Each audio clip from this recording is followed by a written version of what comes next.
Ma collectivité a décidé de réaliser une démarche de prévention des risques psychosociaux, mais à quoi ça sert? Donc cette démarche, elle va permettre d'améliorer le fonctionnement de votre organisation en donnant la parole aux experts du terrain, à savoir vous. C'est vous qui savez mieux que personne toutes les petites choses qui vont pas et tout ce qui va bien. Et le but, c'est vraiment de pouvoir en parler pour essayer d'améliorer le fonctionnement de manière générale. Qu'est-ce qui va se passer? Comment ça va se dérouler? Sur la base du volontariat, on va vous rencontrer en entretien par unité de travail. Donc une unité de travail, c'est un ensemble d'agents qui exercent le même métier sans le responsable. Par exemple, si vous êtes plusieurs à exercer un même métier, donc le métier d'ATSEM ou d'agent d'espace vert, vous allez être entendus de manière collective. En revanche, si vous êtes seul sur votre activité de travail, là, vous allez être rencontrés de manière individuelle. Pourquoi on va être entendu par métier?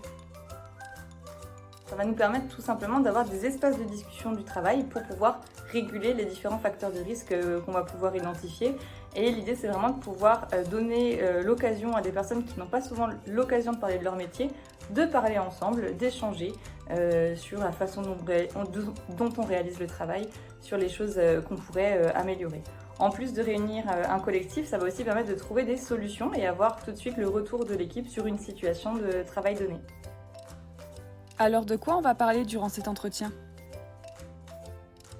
Alors pendant l'entretien, on va parler du travail. On va parler des facteurs de ressources. Donc les facteurs de ressources, c'est ce qui se passe bien dans le travail, ce que vous appréciez dans votre activité de travail. Mais on va aussi parler des facteurs de risque. Les facteurs de risque, ça va être les facteurs qui posent un peu plus de difficultés, les contraintes. Par contre, on ne va pas parler de problématiques individuelles, on ne va pas rentrer dans tout ce qui concerne la sphère personnelle, on va rester concentré sur le travail et sur les conditions de travail. Alors durant le temps d'entretien, on va suivre ensemble un questionnaire, donc on va plus aborder ça comme une trame en fait, on va venir aborder différentes thématiques comme les relations de travail avec les supérieurs hiérarchiques, les relations aussi avec les collègues, l'autonomie, le rythme de travail, les horaires de travail, la communication, etc. Est-ce qu'il y a des règles à respecter durant l'entretien? Alors il y aura des règles durant ces entretiens, notamment la première qui est la confidentialité. L'idée c'est vraiment que chacun puisse s'exprimer en fonction de son vécu, de son ressenti, mais on ne remontera au niveau de la direction, au niveau de la hiérarchie, que ce que vous souhaitez faire remonter. Et l'objectif, ça sera durant l'entretien de valider avec le groupe les réponses écrites qui seront faites pour voir ce qui sera souhaité remonter ou non. La deuxième règle, ça sera la neutralité, notamment de notre part, puisque l'objectif, c'est vraiment de ne pas prendre parti, ni pour les élus, ni pour la direction, ni pour les agents, mais bien de résoudre les problématiques telles qu'elles sont, pour agir dessus et pour améliorer les conditions de travail. La troisième règle, ça sera l'idée qu'on est dans un espace sans jugement. On est dans une démarche qui se veut bienveillante, donc tout le monde peut vraiment s'exprimer librement, on doit respecter ses collègues et la parole de chacun. On a le droit de ne pas être d'accord, on peut exprimer son ressenti puisqu'on vient, et c'est la quatrième règle, parler pour soi. On n'est pas là pour représenter ses collègues, donc chacun viendra exprimer son ressenti et son vécu au travail. Qu'est-ce qui va ressortir de ces entretiens?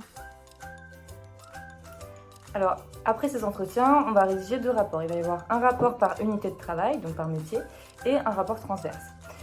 Donc, chaque métier va avoir un diagnostic, donc un rapport, avec l'ensemble des thématiques qu'on aura abordées durant l'entretien. Alors pourquoi on fait un écrit par métier, par unité de travail? Le but, c'est de pouvoir agir au plus près des besoins de chaque métier, parce que chaque activité de travail, chaque métier est différente et a des risques différents. Donc c'est important de pouvoir les évaluer. Ensuite, on rédige également un rapport transverse, et dans ce rapport-là, on va retranscrire le ressenti global de la collectivité. S'il y a plusieurs sujets ou problématiques que les agents ont souhaité aborder, mais pas dans leur unité de travail, pas pour leur diagnostic à eux, alors on pourra l'écrire dans le rapport transverse et l'anonymat sera respecté. Qui va lire le rapport? Alors qui va pouvoir accéder à ce rapport? Il sera accessible vraiment à tout le monde puisque l'idée c'est qu'il soit intégré dans le document d'évaluation des risques professionnels. L'idée, c'est vraiment que le rapport qui soit rédigé, que ce soit celui par unité de travail ou le rapport transverse, soit présenté à la direction, mais aussi à l'autorité territoriale, qui en est la responsable. Et le but, c'est vraiment de pouvoir le consulter pour qu'on puisse mettre en place des actions de prévention. C'est pour ça que ça va être important qu'on valide avec vous chaque question pendant les entretiens pour savoir ce que vous souhaitez faire remonter ou non dans les différents diagnostics. Et si certains se vexent de mes retours? Alors, on pose les règles dès le lancement de la démarche. C'est-à-dire qu'on dit dès le départ que le but de la démarche, c'est de faire avancer les choses et chacun va possiblement devoir remettre en question ses pratiques. Donc, on annonce vraiment dès le début que pour que chaque agent puisse s'exprimer librement, il ne doit pas y avoir de représailles à la suite de cette démarche. Donc, normalement, personne ne devrait se vexer à l'issue de la démarche. Puis, c'est pas l'objectif non plus. Et après, il se passe quoi? Et donc après que les diagnostics ont été réalisés, que nous de notre côté on a rédigé les rapports, la suite ça sera de présenter les résultats à un comité de pilotage qui a été mis en place dans votre collectivité avec l'idée de présenter ce qui va bien et aussi ce qui serait à améliorer, donc les facteurs de risque, pour que derrière on puisse mettre en place des actions. Une fois que les résultats ont été présentés à ce comité de pilotage, l'idée c'est que la ligne hiérarchique fasse une restitution envers les équipes pour chaque métier, donc chaque chef revient vers l'équipe pour parler de ça, mais aussi pour choisir les actions que vous allez souhaiter mettre en place. Et ensuite, avec cette validation par l'équipe des actions que vous avez choisies, il y aura une validation du plan d'action par votre autorité territoriale pour ensuite mettre en œuvre les actions. Oui, mais j'ai peur qu'il ne se passe rien. Alors tout d'abord, c'est une obligation.